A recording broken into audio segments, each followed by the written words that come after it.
அஸ்ஸலாமு அலைக்கும் வரஹ்மத்துல்லாஹி வபரகாதுஹு. அன்பார்ந்த அனைத்து உறவுகளுக்கும் இனிய இரவு வணக்கம். எக்காரணத்தை கொண்டும் என்ன பிரச்சனை வந்தாலும் தயவு செய்து தேவையில்லாத விபரீத முடிவுகளை எடுக்காதீங்க. இப்போ பாருங்க, கை கால் எல்லாம் உடைஞ்ச நிலைமையில ஒரு சகோதரி மருத்துவமனையில் அனுமதிக்கப்பட்டிருக்கிறாங்க அப்படின்ற ஒரு தகவல் வந்துச்சு. இது ஒஃபிஷியலான சோர்ஸ் தான். ஆனால் இதை அவங்களுடைய முகத்தையோ இல்லை அவங்களுடைய எந்த ஒரு விடயத்தையுமே பப்ளிஷ் பண்ண வேணாம், மக்களுக்கு அவேர்னஸ் பண்ணுங்க அப்படின்ற வகையில் ஒரு நல்ல எண்ணத்தில் இந்த தகவல் கிடைச்சது. வீட்டு கஷ்டம் அப்படின்றதால வீட்டை விட்டு 3வது மாடியிலேருந்து கீழே விழுந்திருக்கிறாங்க. ஏதோ உயிர் போகலை, கை காலை உடைச்சிக்கிட்டாங்க. உங்களுக்கே தெரியும், இந்த மாதிரி தவறுகள் நீங்கள் பண்ணும்போது உங்களுக்கு ஆல்ரெடியே நம்ம ஒரு நியூஸில் போட்டிருப்போம். ஒரு சகோதரிக்கு நடந்த அநீதி, மிகப்பெரிய அநீதி. என்ன நடந்தது?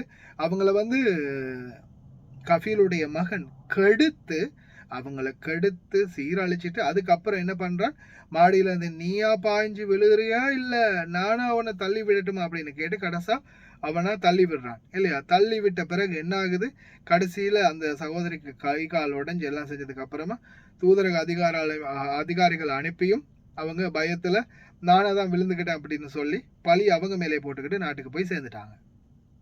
நாட்டுக்கு போய் சேர்ந்த பிறகு எனக்கு ஏதாவது நியாயம் வாங்கித்தாங்க அப்படின்னு கெஞ்சினாங்க. ஆனால் கடைசியில் என்ன நியாயம் எடுத்து கொடுக்க முடியும், ஒன்றும் செய்ய முடியாமல் போயிடுச்சு.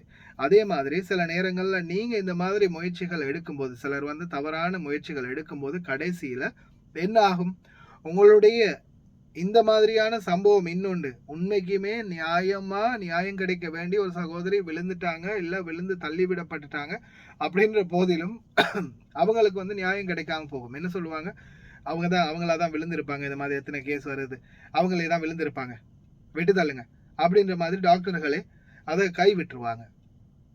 அதனால தயவு செய்து இந்த மாதிரியான தவறான முடிவுகளுக்கு வராதிங்க. அதே போல இன்னொரு முக்கியமான தகவல், இது எங்களுடைய ஒரு தாய் மக்கள் உதவும் கரங்கள் ஜெனட் மேரி அம்மாவுக்கு கிடைக்கப்பட்டிருக்கிற தகவல். தன் தாயை காணவில்லை அப்படின்னு தேடும் மகள். இவங்க தான் நம்ம கத்தாருக்கு போயிருக்கிறாங்க. கத்தாருக்கு போய் கத்தாரில் சில பிரச்சனைகளால் அவங்களால அந்த வீட்டில் இருக்க முடியலை. செல்வராசா கணபதி பிள்ளை நந்தினி, இலங்கை மட்டக்களப்பு மாவட்டம். இவங்களுடைய பாஸ்போர்ட் வார வருடம் 2026 முடியுது. வயது எத்தனை? 1978 பிறந்திருக்காங்க. நந்தினி, செல்வராசா கணபதி பிள்ளை நந்தினி, இதுதான் இவங்களுடைய பாஸ்போர்ட்ல இருக்கக்கூடிய போட்டோ. அதே மாதிரி இதுதான் அவங்களுடைய கரண்ட் போட்டோ, இப்போ ரீசெண்டாக எடுத்த போட்டோ. இது சம்பந்தமாக ஜெனட் மேரி அம்மா ஒரு தாய் மக்கள் உதவும் கரங்கள் எனக்கு தகவல் ஒன்று தந்தாங்க. நானும் அப்டேட் பண்ணினேன். இன்னும் சரியான ஒரு ரெஸ்பான்ஸ் கிடைக்கல அதிகாரிகள்கிட்ட இருந்தும். நான் இதில் அவங்களுடைய மகள் சில வாய்ஸ் மெசேஜ் போட்டிருக்கிறாங்க, ப்ளே பண்ணுறேன், கேட்டு பாருங்க. வணக்கம் அம்மா. எங்கள் அம்மாவோட பேர் கணபதி பிள்ளை நந்தினி.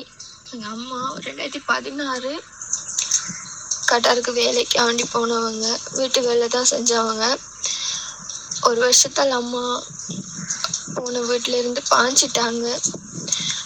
வேற வீட்டுக்கு தான் வேலைக்கு போய் இப்போ வரைக்கும் இருந்தவங்க வேற வீட்டில் தான். 9 வருஷம் அவங்க இப்போ வரைக்கும் நாட்டுக்கு வரல. அம்மா காசெல்லாம் அனுப்புவாங்க எங்களுக்கு. எப்பயும் கான்டாக்டில் தான் இருந்தவங்க, ஃபோன் கதைப்பாங்க, ஒவ்வொரு நாளும் எடுப்பாங்க, எங்களுக்கு கதைப்பாங்க எல்லாமே. கொஞ்சம் காலமாக தான் இப்போ அம்மா கான்டாக்டில் இல்லை எங்களோட.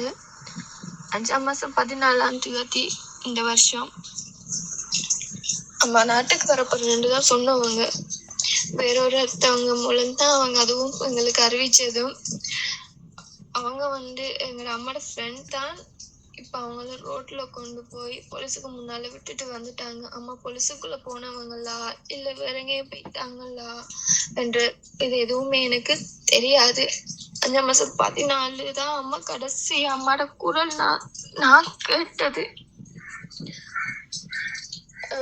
இங்க அம்மாவை காணலன்னு சொல்லி வெளிநாட்டு வேலைவாய்ப்பு பணியத்திலையும் கம்ப்ளைண்ட் பண்ணேன்.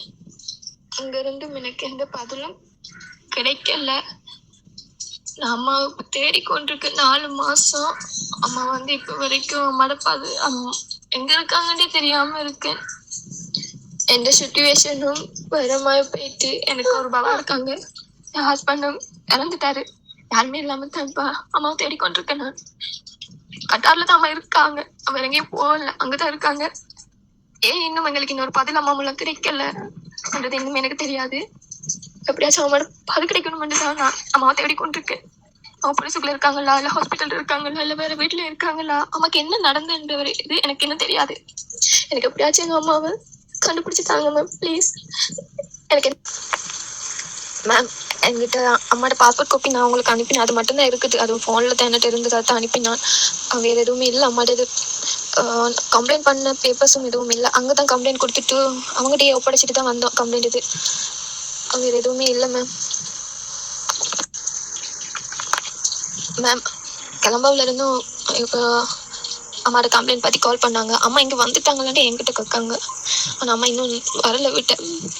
எனக்கு இந்த எதுவுமே கிடைக்கல. அவங்க வந்தாங்கன்னு சொன்னால் தங்களுக்கு தகவல் தட்டாமன்னு சொல்லி வச்சுட்டாங்க. எங்கே கொண்டு விட்டேன்றது நான் விவரம் சொன்னேன் அவங்களுக்கு. அப்படின்னு சொன்னால் போலீஸுக்குள்ளே இருப்பாங்களாம். 8 மாதம் 1 வருஷத்துக்கு அப்புறம் சின்ன 1 வருஷம் அப்படி ஆகுமாமன்னு சொல்லிட்டு வச்சுட்டாங்க. எனக்கு அதில் விளக்கமும் எதுவும் தெரியல. அம்மா உண்மையா போலீஸ் எல்லாம் இருக்காங்கன்ற தகவலாச்சும் எனக்கு கிடைச்சாலும் ஓகே, அதுக்கப்புறமாச்சும் அம்மா வருவாங்கன்ற நம்பிக்கையில் இருப்பேன். இருக்காங்களான்ற பதிலுக்காக வேண்டி தான் நான் தேடிக்கொண்டிருக்கேன். எப்படியாச்சும் அவங்க எனக்கு கிடைச்சிடணும். எப்படியாச்சும் தேடி கண்டுபிடிச்சு தாங்க மேம், ப்ளீஸ் மேம்.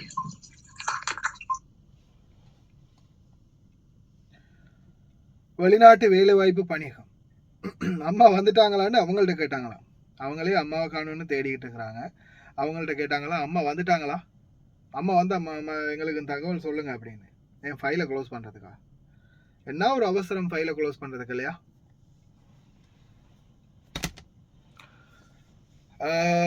இந்த சகோதரி பற்றிய தகவல்கள் ஏதாவது தெரிந்தால், நந்தினி பற்றிய தகவல்கள் யாருக்காவது கத்தாரில் இருக்கக்கூடிய நண்பர்களுக்கு யாருக்காவது தெரிஞ்சால் மறக்காமல் என்னுடைய ஃபேஸ்புக் மெசேஞ்சரில் அல்லது ஜெனட் மேரி அம்மாவுடைய மெசேஞ்சரில் சரி, அல்லது அவங்களுடைய டிக்டாக் மெசேஜில் சரி இன்ஃபார்ம் பண்ணுங்கள். அதே மாதிரி தயவு செய்து என்ன பிரச்சனை வந்தாலும் சட்ட ரீதியாக முயற்சி பண்ணுங்கள். வீடுகளை விட்டு வெளியே போகாதீங்க. இன்றைக்கி பாருங்கள் குடும்பங்கள் எந்த அளவுக்கு வேதனைப்படுது, கவலைப்படுதுன்னு. நீங்கள் வெளியில் போன பிறகு உங்களை லீகலாக ஃபேஸ் பண்ணுறதுக்கு எதுவுமே செய்ய முடியாத சூழல் உருவாகுது. அதனால் கடைசியில் எல்லாரும் சேர்ந்து தான் கஷ்டப்படணும். அதனால் சிந்தித்து செயல்படுங்க. எக்காரணத்துக்கு ஒன்றும் வீடுகளை விட்டு தப்பி ஓடணும்னு நினைக்காதீங்க. இனி வரும் காலங்கள்லையாவது சட்ட ரீதி உங்களுக்கான எத்தனையோ சட்டங்கள், இன்றைக்கி மதியம் போட்ட செய்தியில் கூட நான் நினைக்கிறேன் போட்டிருப்பேன்.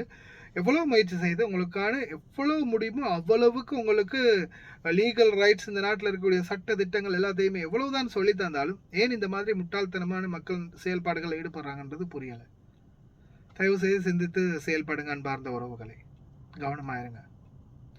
இன்னொரு நல்ல வீடியோவில் சந்திப்போம். சகோதரியை பற்றிய தகவல் தெரிஞ்சால் மறக்காமல் கமெண்ட் பண்ணுங்கள். அதே மாதிரி இக்காரணத்தை கொண்டும் என்ன பிரச்சனை வந்தாலும் லீகலாக நடவடிக்கை எடுக்கிறதுக்கு முயற்சி பண்ணுங்கள். விட்டு தப்பி ஓடாதீங்க.